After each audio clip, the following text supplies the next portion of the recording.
ধর্ষকের মৃত্যুর আগে ধর্ষিতাকে মৃত্যুবরণ করতে হয়, এটা হচ্ছে আমাদের সোনার বাংলাদেশ। একজন ধর্ষকের জীবনের মূল্যটা এত বেশি যে তাকে ফাঁসির মঞ্চে দাঁড় করা যাবে না।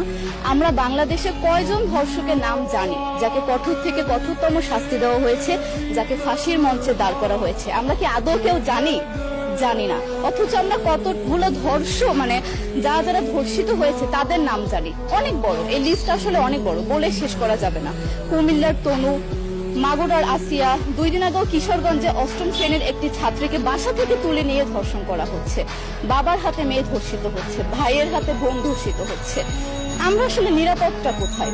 আমার মনে হচ্ছে আমরা যেন আইয়ামে জাহেলিয়া যুগে চলে গিয়েছি।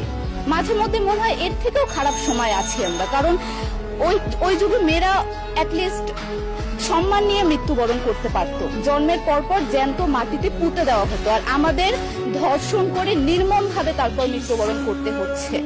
যদি সরকার আমাদের ওই নিরাপত্তা নাই দিতে পারে, তাহলে সরকারের কাছে আমাদের অনুরোধ, আমাদের জ্যান্ত মাটিতে পুঁতে দেখ। আমরা বেঁচে থাকতে চাই না, আমরা সম্মান নিয়ে মৃত্যুবরণ করতে চাই।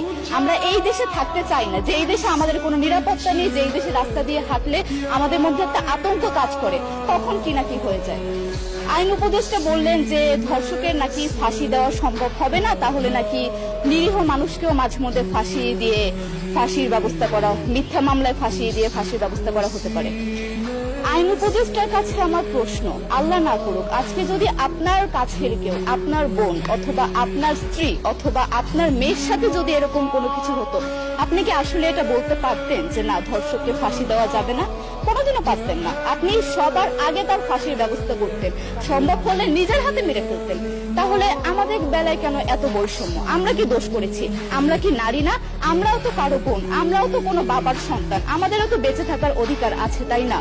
কিছু হলে মেয়েদের পোশাকের দোষ দেওয়া হয়। আমার কাছে প্রশ্ন, একটা 8 বছরের শিশুর মধ্যে এরকম কি থাকতে পারে যেটা একটা পুরুষকে অ্যাট্রাক্ট করবে, যেটা একটা পুরুষকে সিরিয়াস করবে?